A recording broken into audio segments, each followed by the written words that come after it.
5-1 Kiddo speaks on stepping on King Von's grave and says it was goofy of him for doing that. Now, it was a post of you standing on the grave of King Von, man. Now, what motivated that post, and were you surprised by it going viral? No, it ain't no such thing as what motivated that post. And like, just because it went viral, that don't mean I expected it to go viral. I just be doing shit. To be honest, that was really goofy. I'm a man at the end of the day, so I can accept like what comes with it, what it is and what it ain't. It was goofy. It was selfish. I should never did it. But do I regret it? No, I don't regret it at all. See yourself maturing in the near future, or do you plan on just staying this same 051 Kiddo who you are today for the rest of your life? No, I am who I am, son. I am who I am. That's all. That's it. I'm the same nigga every day. I'm growing every day. I'm elevating every day. I am who I am, though. I stand on what I believe in. I got values, I got morals. There's certain shit you just don't do it, certain shit you don't say. I'm not these niggas. I don't talk like a bitch. I'm not Mimo. I don't do that shit, you hear me? I don't got bitch tendency. I'm not Mimo slang. I don't do that. Friend of jail. He got a boyfriend. He got He to. don't like being outside. He don't like that shit. He don't like freedom. He don't like something wrong with him. Niggas like that got a boyfriend. And him, Lil J, and got used to them oatmeal cream pies on they bunk. Niggas got a boyfriend. So Niggas like shower shoes instead of Balenci's and Louis and Gucci. They like shower shoes. I don't know what's wrong with them. Damn, what? You say Mimo, he got some bitch tendencies? Come on, man. You know that. You know what the f going on. You know that. You know that. You know he a bitch. Then he always mention on Lil Steve. Lil Steve this. Nigga, f Lil Steve. On fast, when the f you got back for your butter, nigga? You talking about, nigga. You ain't never get back for that bitch ass nigga. Get back for your butter, you pussy ass nigga. You get what I'm saying? All the booties, nigga, on fast, nigga. We 44K, nigga, 46K, nigga. 300K, nigga, 600K, nigga. Get that game, nigga. Fuck you come out, nigga. On full rage, nigga. BDK, nigga. Fuck you come out, nigga. On fast, nigga. Fuck. Nigga, RP all the guys, nigga. And we slam for all the guys, nigga. Bitch. Fuck you come out, bitch. 5-1 Young Money, is they the most hated, bro? The Young Money? Who the f is y'all compared to 63rd, bro? I'll bug the f up. It hit different. Y'all number 2, bro. Kiddo, you got out under the whoop act. We see your ass. Sit your ass down doing all that goof shit, bro. You over whooping. It hit different when you over whooping on the whoop, bro. Stop whooping like that, bro. It hit different. 051 Young Money, is they the most Young Money? Yeah, you hold him on gun, nigga. Nah. Nigga, I'm you the hold man. it. Nah, you Young Money I ain't now, holding nigga. that. I ain't holding that. You want it Young back? Money now. I ain't hold that. Hell, no, I don't want it back. Don't You get got like it. this. So if you got it, that mean you will shoot for me, I'm you not gonna Young kill Money. for me. I seen Chief Keef In with dropping the the lines when he first came out. with the motherfucking whoops, we gonna drop dead for this shit, you with me? No, bro. I ain't whooping like that. Nah, we Put it gonna like drop dead for this shit. Young Money is one of the most hated gangs in Chicago. And you Young Money now, man. I'm You not took no a goddamn gun. Young You Money. took a Hell gun no. from the shot right big as art, man. That mean you gonna shoot for me, you gonna kill for me, and for these whoops, we gonna supply it to the streets. So look. We gonna when sell tow that truck- shit. When tow truck take niggas pipes, you telling me that gang now. Anytime 12 come and Bro, take we niggas got pipes. big motion. You give us them whoops, we take it to the streets. We gonna sell that shit like dope, nigga. Alright, I mean, you can sell these whoops for me, gang. Let's start that. But what's the percentage though? What you gonna give us? We gonna 51% is crazy.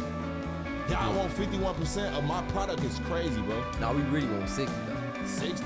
Cause we gotta get out there and do 60 all. is crazy. We gotta do all the work, but we gotta seal your whoops. We gotta be on the corner. Harriet we got Tubman whoops. did all the work. She already died for this No, shit, bro. Let's start that. We gotta get on the corner, man. We got the whoops, man. And it's gonna sell, so we need 60%, cause we got our shorties out there on the block. 051 Kiddo, the most hated boy in Chicago. At one point, they shared a cell, King Von and 051 Kiddo, the most famous storyteller in OBlock history, and the most hated boy from Young Money, 6 by 8 feet, eating together, sleeping a few feet apart, coexisting, for months. Now, Kiddo says he pissed on Von's grave, posted about it online, offered to sell the video to whoever wanted it, stood on a dead man's headstone and turned it into content. And that's not even the worst thing that happened between them. To understand how things got this bad, how a man can share a cell with someone for months and then stand on his grave a few years later, we have to go back to the beginning, not to the jail cell, not to the diss tracks, not to the grave video that may or may not exist, to a block on the low end of Chicago, First Street from State to Lake, a set called Young Money, and a 17-year-old boy who was about to disappear for a decade. And how long was that for? Like a month.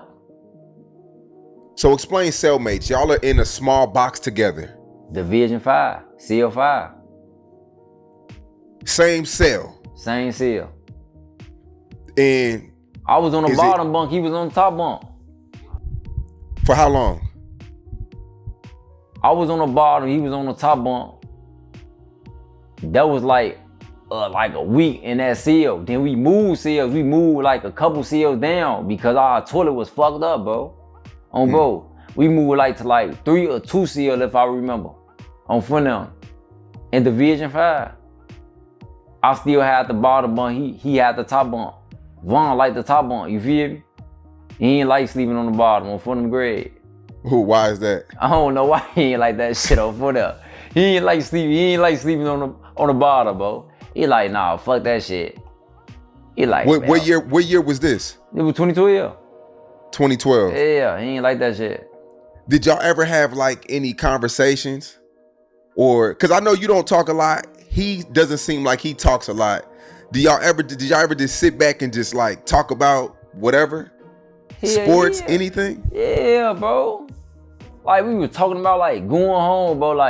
That was every time he got out, that's what he say, man, on footer, man. He on PD for, I need to get out of jail, bro. I'm like, on footer, for. I gotta get out of jail too, bro. I can't do this shit, for. On footer, this shit for goofy. He be like, yeah, fo, we gotta stay the fuck from out of this bitch, bro. Fuck this shit. Oh, bro. I'm faking gay to go to PC. Is that normal in prison? Hell yeah. Are you listening to me? Or you don't care about your photos? Which one? Yeah, I care about it. But that don't mean they gay or they actually going to PC. They just trying to get off that debt. You get what I'm saying? I don't know if they gonna put me over there. King Von faking gay to go to PC. Is that normal in prison? Hell yeah. You and Kiddo just, y'all was locked, and when y'all was locked up, y'all was friends though? That's what you basically saying? Nah, it was like that's stopping you from getting fucked up, and you know this. So y'all was beefing while y'all was in jail? Yeah, right. When he first come to my door, yeah, cause me, I'm at the door, yeah. Feel me, what you on? Cause the only way out now is to do some whole shit and say, I'm finna go to the deck and tell the CO, hey CO, I don't wanna be over here. That's the only way out this situation. And if you do that, if you stop playing, I did that to one of the ops. If that happened, it's yeah, you did that, brody. His bitch ass, and his homie them gonna treat him proudly too, you feel me? Your name's fucked up for life if you do that. Why they all hate? I don't do this shit for views. I don't do this shit for fame. They can never say I told when the police question me. They can never say I ran with it was beef for all the off. If they knew, then they really know. Kiddo better action. I got one off. Say that switchy dress you up, send you with fat head. We pushing peace, don't want no beef. We ducking big feds. We don't need say your name. We call you goofy. Or no, because your bitch look like Rasputin. I bet that white before. Nah, that's true. But he said some specific stuff. Were you ever locked up with hard body Lodax? Bro, I don't know dude, bro. On fast, I don't know dude, man. He a fucking goof, man. Wow, because in the song, he made some claims he was running the deck or whatever. Running what? He was running the jail and you were kind of working for him or something like that. That was the picture running that he made. Yeah, I was working for him. 051 Kiddo. Yeah. He said, yeah. I'm trying not to be disrespectful, but he said, we ain't gonna hurt you and shit. I was in that bitch taking advantage of him, treating him, protecting him, imagine your ops, we ain't gonna hurt you. Sit down right there. You feel He was cooking my food and making my calls and shit sometimes while I'm in my cell and shit like that. I was waiting on food to get out, like thinking like, man, I know he ain't finna get out here on some gangster shit. You know, like you damn near a snitch in a way. Why you say that? Cause motherfucker, like not literally a snitch, like we talking about you the kind, you the type. You feel like motherfucker took advantage of you. Like he the type I was just telling her, like, no niggas, that gun ain't around you, then they finna run from me. You feel me? Like, I proved that, like I actually stood in your face like, damn, you caught. You know, like, and the nigga was, you know, the sheep showing his teeth, the wolf showing his teeth, so the sheep did what the sheep do. Part 1, Origin 051. Young Money, The Low End. 51st Street from State to Lake, a set that dates back to the mid-2000s, forged in the same era that produced OBlock, 600, STL, and every other name the internet now treats like sports teams. Kiddo came around in December 2007. He remembers the date, December 12th, or somewhere right around there. He remembers it, he says, like yesterday. At the time, there was no real tension. 51 and THF-44 weren't sworn enemies. Mothers weren't fighting. OBlock and the Low End, they had their issues, but it wasn't what it would become. Kiddo's own blood brother, Pryboy, said it himself on corporate cartel media years later. Back in 06, 07, 08, we was chilling. It'd start getting on. These were just kids on different blocks, different flags, same city, same parties, same hallways. The boundaries existed, but they weren't battle lines. Not yet. The set was built around a man named Zico. Zico wasn't a gangster in the traditional sense. He was a basketball player, a lefty with an unorthodox game that people paid real money to watch. He hooped for bread on the streets. Life or death intensity on the blacktop. He had swag. He had women. He had a presence that made some people love him and other people want him gone.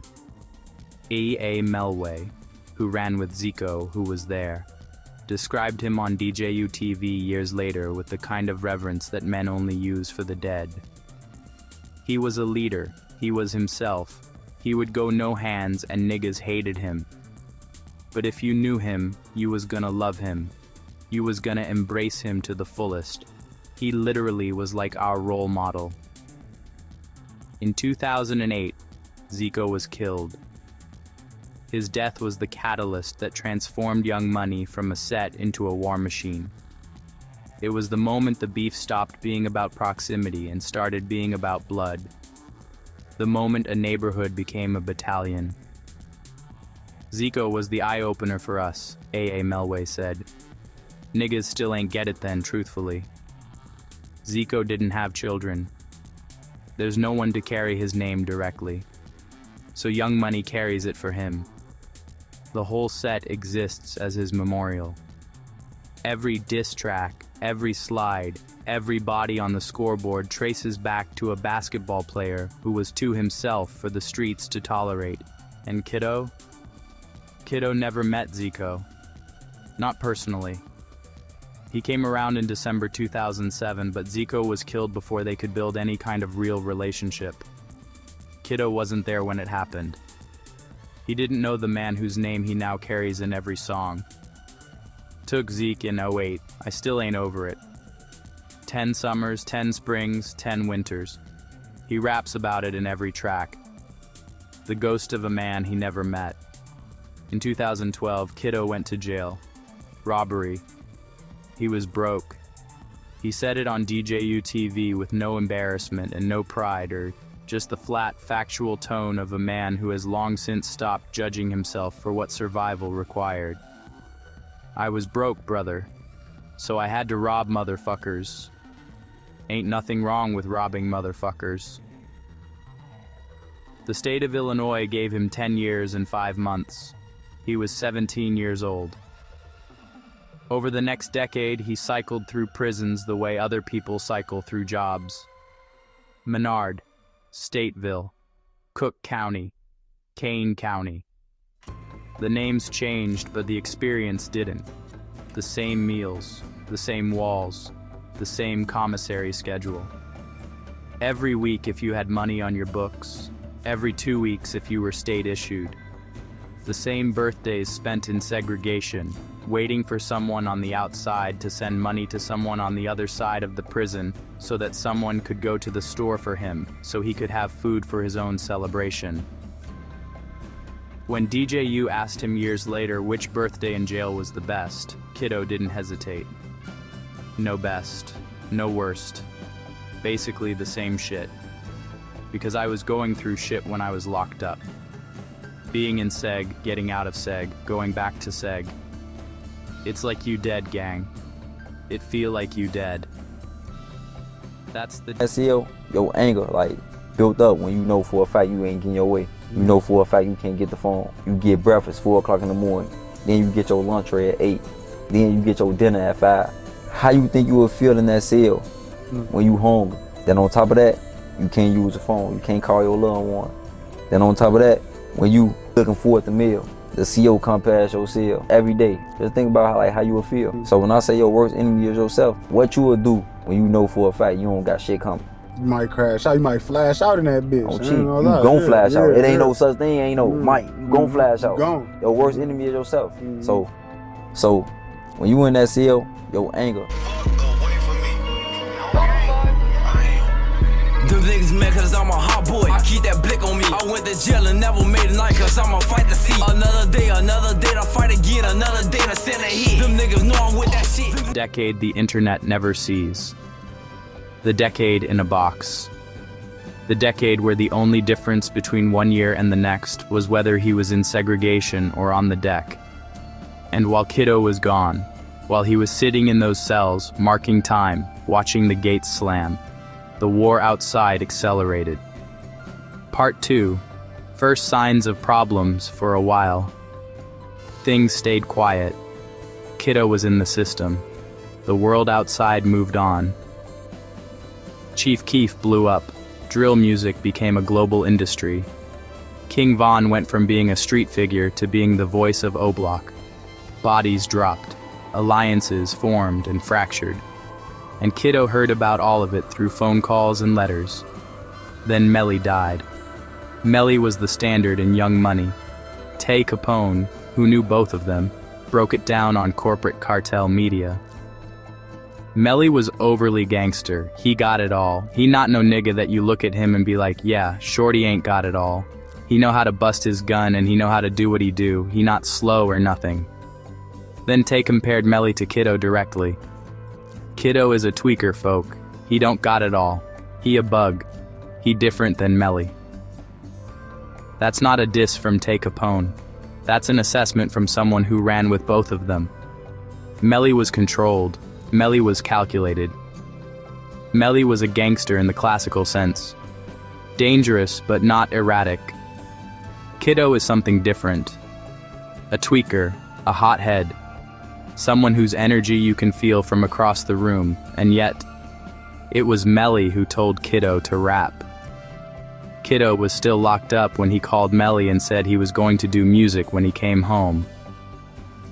Melly laughed at him. Your ass ain't gonna rap, man. You just playing. You trying to be in the street. You trying to do this, trying to do that, Kiddo insisted. No, bro, I'm a rap for real. Melly died while Kiddo was still inside. The brother who didn't believe in him never got to see him prove it. But things started to change when Kiddo got a new cellmate. A man from the other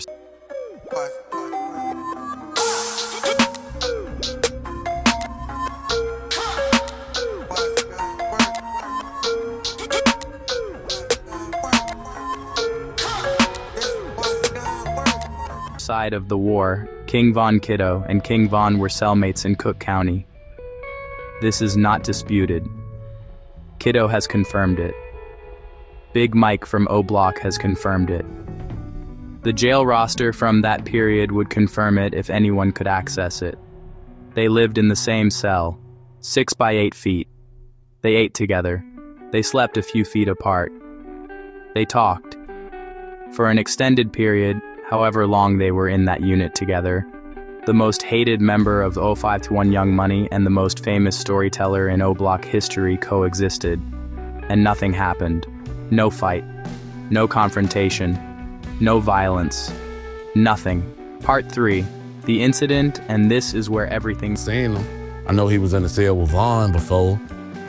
Other than that, I ain't never had no real interactions with him. So you believe it's a possibility they probably already fought and got it out of the way? I definitely believe.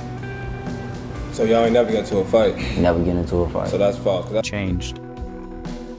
Because up until this point, Kiddo was just another dude from Yo 51 who did a decade in the system. He came home. It was raining, November 2023, his first birthday outside since he was 17. He took the rain as a sign. God was watching. Melly was watching. His dead homies were making sure he was safe. He told Live with Baba TV that Melly had been skeptical. Your ass ain't gonna rap, man. 2 months after his release, Kiddo dropped his first song. It went viral. Then another. Then another. He dropped a tape called Get That Melly. 8 tracks, no major features, no cosigns from Dirk or Von's estate or any of the industry gatekeepers who decide which drill rappers get to eat. Slide Back featuring Zalk as the intro. No dissing, pure energy. It did 100,000 views in 1 day.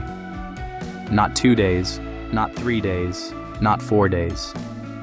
Anything I drop, that motherfucker doing numbers. I don't give a fuck if it takes a week. It's gonna do over 100K.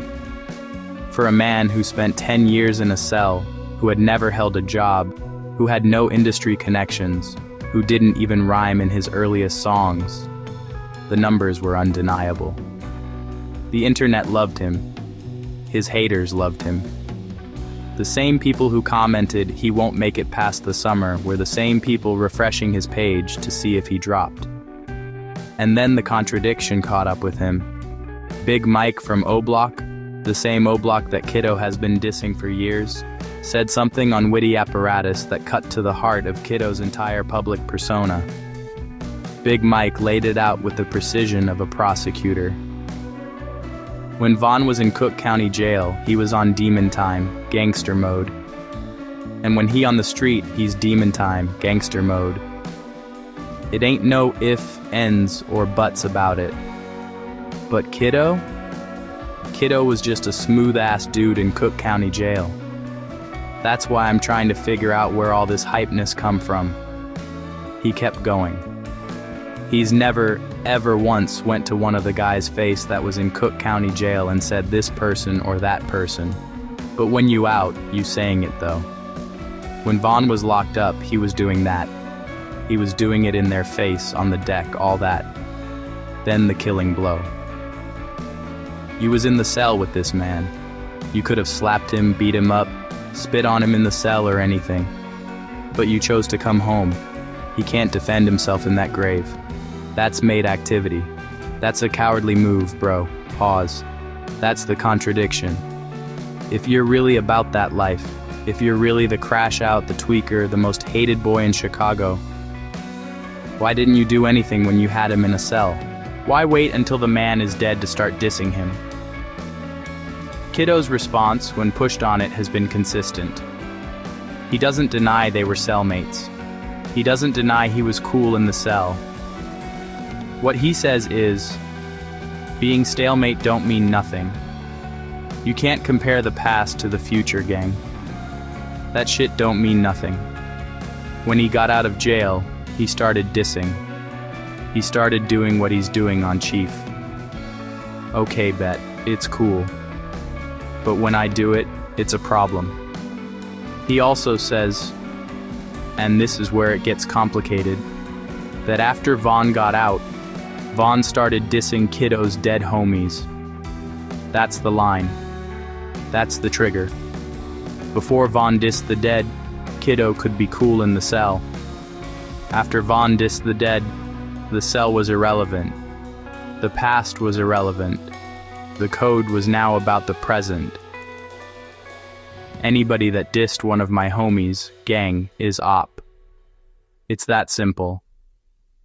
any motherfucker that has something to do with one of my homies or saying anything that they not supposed to be saying. You a lot of motherfuckers standing on that. You gotta understand that, brother. And then came the grave video. Vaughn died in Atlanta, November 6th, 2020. The Monaco Hookah Lounge. Lul Tim, stand your ground. The charges were dismissed and the man who killed Vaughn walked free. Months later, Kiddo went to the grave, and what he did there depends on who you ask. Kiddo says he pissed on it, got the video, offered to sell it. He told Live with Baba TV on camera, I went to King Von. Yeah, I pissed on this shit. I got the video. Whoever wants the video, just let me know. It's gonna cost her. Big Mike says, the video doesn't exist. If you have peed on it, you would have showed the video. So stop lying. But you claiming you stood on his grave. Why you ain't stand on him in jail? Because you was scared. The grave video has never been released publicly. Whether it exists or not, whether Kiddo actually did it or just said he did, the statement was made. He stood on the grave of the man whose cell he once shared. And the internet reacted the way the internet always reacts. Views, comments, clicks, outrage, content. But Big Mike's question, where was this energy at in jail, still has no clean answer. And it follows Kiddo into every interview, every song, every diss track. The contradiction at the center of his image. The crash out on the internet. The smooth dude in the cell. Part 4. Full War Kiddo didn't stop at Von's grave. He kept going. The music kept coming. The interviews kept happening. The diss tracks kept escalating. Then came Memo 600. Memo and Kiddo have been going back and forth for months. Memo says they were locked up together in the NRC, the segregation unit in Cook County, and that he told Kiddo to come out of his cell. You can tell we getting money over here, baby. Yeah, we pulling up in foreign whips, yeah. 50 bands in my pockets like I'm going crazy. I'm a real trap, baby. Yeah. Memo's version of events places them in the same unit at the same time, with Memo confronting Kiddo directly. Kiddo's version is simple. He says he's never met the man. You can't even come out your cell in the NRC. Like, be for real with yourself, gang. We never met each other. We never been in each other's presence. And then Kiddo went much further. He called Memo gay on camera. He got bitch tendencies, you know that. He a bitch. Then he went for the wound that Memo has spent years trying to protect. His dead brother, Little Steve. The same Little Steve who was killed at 14, 5 days after his birthday. The same Little Steve that Memo swears on in every sentence, every interview, every post. Every time Memo speaks, Little Steve's name is in his mouth like a prayer. Kiddo went directly at it. When the fuck you get back for your butter, nigga? You talking about tough shit. You ain't never get back for that bitch-ass nigga. Get back for your butter, you bitch-ass nigga. That's the line. In Chicago, there are things you don't say. And telling a man he never got get back for his dead baby brother is at the top of that list. When Witty Apparatus asked Kiddo why he went at Memo like that, Kiddo's answer was almost casual. No reason. If he troll him, I just speak the facts. He say he know me. He say we was locked up in NRC. He say he told me to come out the sea. I never met this man damn my life. Then he said something that seems impossible to reconcile with everything else he's done. If they stop, I'ma stop. Just leave me alone. Just stay out of my way. I don't want no trouble. I don't want no smoke. Y'all got it. Just leave me alone. I'm just doing me. That's the contradiction. The man who pisses on graves, who calls his ops gay, who trolls dead brothers, who offers to sell video of himself desecrating a headstone, and then says he doesn't want smoke. Meanwhile, the war was happening on another front. Closer to home, Pry Boy, Kiddo's blood brother. They came up together. They survived the same decade in and out of the system together. They called themselves the Brothers of Destruction. Pry Boy was locked up when Kiddo got out. Then Pry Boy got out while Kiddo was locked up. They kept missing each other. One in, one out. A revolving door that had been spinning since they were teenagers. When Pry Boy talked about Kiddo from inside, his voice was full of love. He told D's Media that his favorite memory was just being next to each other, brother. Ain't nothing like having your brother. He said they were going to drop a mixtape together, collab back to back. We finna turn up. He described Kiddo as someone who would protect him by any means. If he feel like somebody else in harm's way, he going to protect him. He don't got to know you or he can know you. That's how he coming. Then, in May 2026, Kiddo went on Instagram and dissed his own brother. The reason, Pry Boy's baby mama. Pry Boy's girl, the mother of his child, had allegedly been messing with G-Baby from THF 44. THF. The same THF that Kiddo has dissed on tracks. The same THF that is allied with OBlock.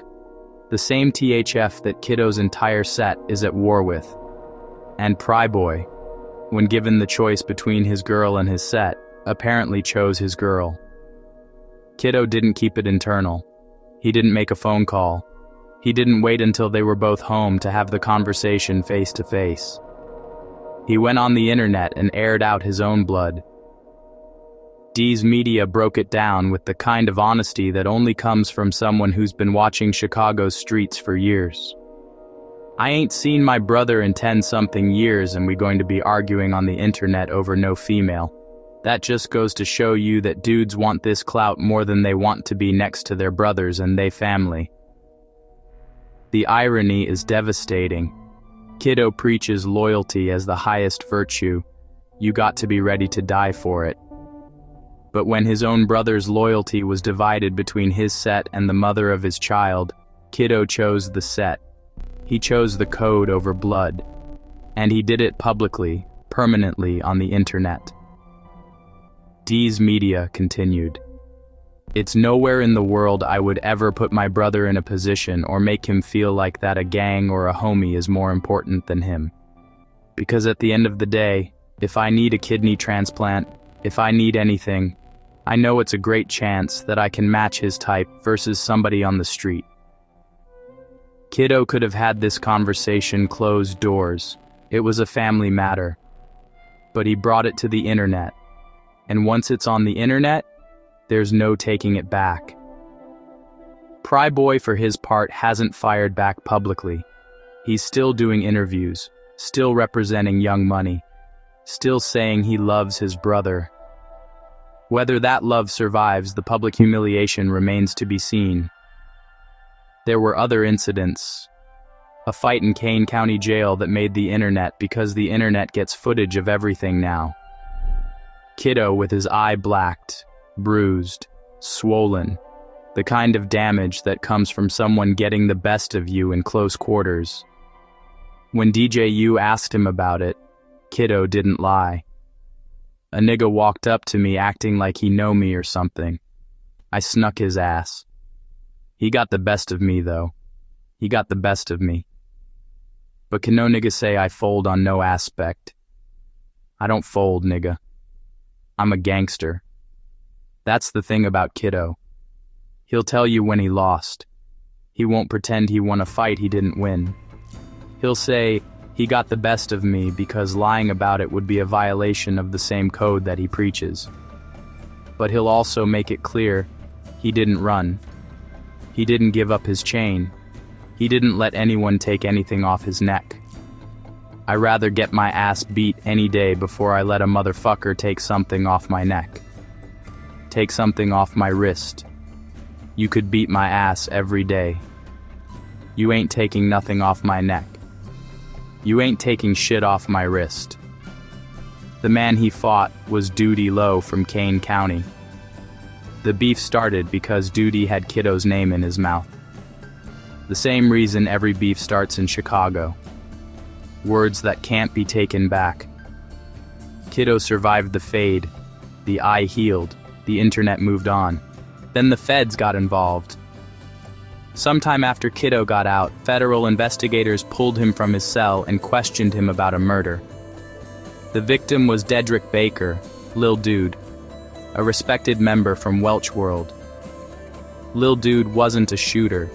He was a manager, someone connected to killers, surrounded by top-tier hitters from OTF Lamron, Welch World, and the broader alliance that included Tay Capone, Billionaire Black, Tay Savage, and the whole Welch World infrastructure. Lil Dude was killed. And according to InShot News TV, the feds pulled Kiddo out of his cell and asked him what he knew about it. The implication is that 757, a set allied with Young Money, may have been involved. But here's what's important. Kiddo has never been charged in connection with Lil Dude's death. He's never spoken about it publicly. The feds questioned him and apparently let him go. But the allegation that Young Money or their allies were responsible for the hit on Lil Dude floats in the same informal information economy as every other unverified claim in Chicago's gang wars. True or false, it adds to the mythology of Kiddo as a man who knows things the feds want to know. Tay Savage, who was Welch World before he was a rapper, was beefing with Kiddo at the time. The diss track Goofy, featuring Hardbody Loux, was aimed directly at him. Hardbody Loux claimed that Kiddo was in jail fighting his ops for him and was his errand boy in Cook County. Kiddo dismissed it all. I don't get into it with dark-ass niggas. I'm Muslim. He cried on camera. The internet saw it, clipped it, memed it, mocked it. The same internet that celebrates his music, that makes him viral, that drives him past 100K views in a day. That same internet took the moment he showed emotion and turned it into a joke. When Live with Baba TV asked about the crying video, Kiddo didn't duck. Hey, listen, we human. I got paper. I'm good. I ain't dead, man. You know, can't kill me at all. Nothing I do. So that shit don't even faze me. He was talking about the fact that he's still here. Still breathing, after 10 years in a cell, after his brother stopped talking to him, after Melly died, after Zico died, after T Street died, after the feds questioned him about murder, after the fight in Kane County, after every summer that the internet was sure would be his last. I got mixed emotions. I just go with the flow. Sometimes I don't know. I don't know how to call it. I just got mixed emotions. He told DJU that he's trying to change his life. I am changing my life for the better. But you got to understand, Slime. There are a lot of niggas who want to see you down. A lot of niggas want to see you in the grave. A lot of niggas want to see you dead. A lot of niggas don't want to see you win. So you know what I do? I be myself. He's Muslim. He converted before he got locked up, or maybe during. The timeline is a little fuzzy, but the faith is real. When DJU asked him about the altercation in Kane County, about the eye, about whether he was protected, Kiddo said, I'm protected. Allah gonna protect me everywhere I go. I'm protected. My granny pray for me every day. I'm protected. My mother pray for me every day. I'm protected. I'm straight. I don't be worried about shit. He talks about his grandmother the way other rappers talk about their shooters. She's his real protection. Her prayers, not his gun. Her faith, not his reputation. And yet, He also told DJU that he sold K2 in jail. I was getting to it. I'm in that bitch selling K2, nigga. Run that shit up. The contradiction between the Muslim who prays and the inmate who hustles synthetic weed is not a contradiction to Kiddo. It's just life. Both things are true. Both things kept him alive. There's a woman. Kiddo doesn't name her on camera, but she's been there through everything. She held him down when he was locked up. She was the one who got him out of jail. Not his Muslim brothers, not the mosque, not any organized support system. Her alone. DJU asked how he stays grounded. Kiddo said, "My shorty. She got me out of jail. My brothers. That's it and that's all. All that internet shit, I don't do that shit, gang. Catch me in real life." J Main is pushing peace. The man who used to make diss tracks. The man who rapped about bodies and ops and the whole drill catalog of violence. Got baptized and started whooping. He went to Von's mural and threw up the peace sign. He said he changed his life. He said he got saved. Kiddo's response was measured, which is unusual for him. That's J Main, man. He pushing peace. He doing his thing. You can't blame that man for nothing that he doing. If that man wanna do that shit, let him do it. He ain't disrespect that man. He went on that shit saying Vaughn or I'm pissing on this or I'm doing this. It was a message behind the message. But when DJU asked Kiddo if he was pushing peace, the answer was instant. No, we ain't pushing no peace tonight. He explained why. Think about it. Be realistic with yourself. Real blood got shed. Ain't nobody with that goofy ass shit.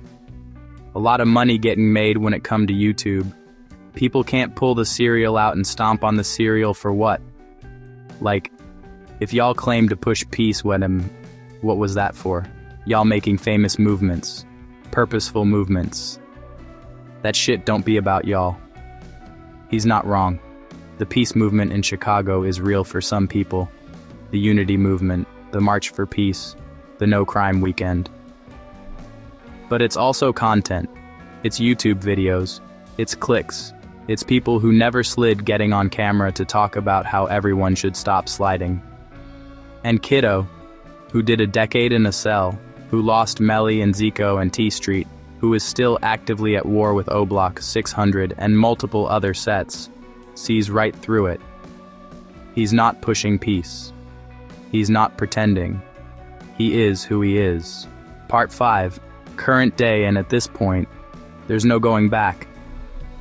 Kiddo's been out for a few years now.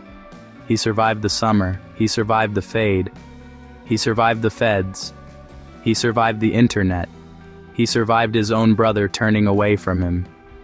He survived 10 years in a cell and came out rapping. His tape, Get That Melly, named after the brother who told him he'd never make it, did 100K in one day. He doesn't have a label. He doesn't have a cosign. He doesn't have any of the things the industry says you need to succeed. He has his dead homies' names in gold around his neck. A 51 piece. A Mellyway piece. An RPZ piece. Big Lar, Zoo. The names of the fallen, carried in metal, swinging from the neck of the man who survived. I love my brothers. They love me. That's why they'll do anything for me, and I'll do anything for them. He has a 5-year plan. I'ma be rich, I ain't gonna lie to you. He has a plan B that he won't reveal. I can't expose it, I gotta keep that to myself. He has a message for the youth who want to follow his path. Stay out the street, go to school, get as many friends as you can, make as many connections as you can. But if you in the streets, keep that pipe. Don't lack at all. Don't lack. And be ready for every bang out. It's going to be a bang out. You got to expect a bang out, brother. Then he paused. Stop snitching. Stop acting like a bitch. Stop going places y'all not supposed to be going. Getting caught with that ass out.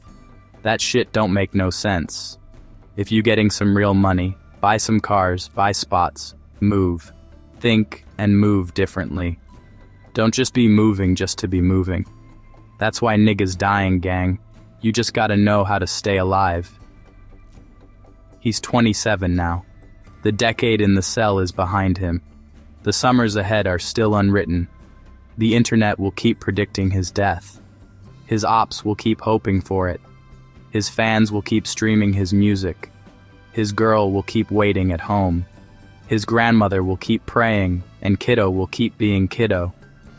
The most hated, the crash out, the tweaker, the Muslim, the grandson, the man who stood on Von's grave, the man who cried on camera, the man who lost his brother over a choice between blood and code, the man who told the whole world he pissed on a dead op's headstone and then said he didn't want smoke, the man who will tell you to your face that he got his ass beat in jail but that he would never, ever fold. But the question that Big Mike asked on Witty Apparatus, the question that follows him into every interview, every song, every piece of content, is the same question it's always been. Where was this energy at in jail? You were in a cell with King Von, 6 by 8 feet, the most famous storyteller in OBlock history, your sworn enemy, the man whose grave you now claim to have pissed on, and you did nothing, not a slap, not a punch, not a confrontation, nothing. And until Kiddo answers that question, not with a diss, not with a troll, not with a song, not with an interview where he calls his ops gay and tells Memo to get back for his dead brother, the contradiction will remain. The boy who went in at 17 and came out at 27. Still here, still standing, still protected by Allah and his dead grandmother's prayers and the whole 51st Street from State to Lake. Still the most hated boy in Chicago, and still unable to explain why the most dangerous version of himself only exists when the other person is already in the ground. This has been 051 Kiddo. For more on the wars that shaped Chicago's South Side, Shorty Mob, the Little Demons of 74th and Kingston, Risky Bands, the boy from 104th and Maryland who can't stop crashing out, the OBlock 600 fracture, and the biblical parallels that connect all of it, click the screen. The streets are talking, and we're still listening. 51 Kiddo speaks on stepping on King Von's grave and says it was goofy of him for doing that. Now, it was a post of you standing on the grave of King Von, man. Now, what motivated that post, and were you surprised by it going viral? No, it ain't no such thing as what motivated that post. And like, just because it went viral, that don't mean I expected it to go viral. I just be doing shit. To be honest, that was really goofy. I'm a man at the end of the day, so I could accept life. What comes with it, what it is and what it ain't. It was goofy. It was selfish. I should never did it. But do I regret it? No, I don't regret it at all. 051 Kiddo speaks on stepping on King Von's grave and says it was goofy of him for doing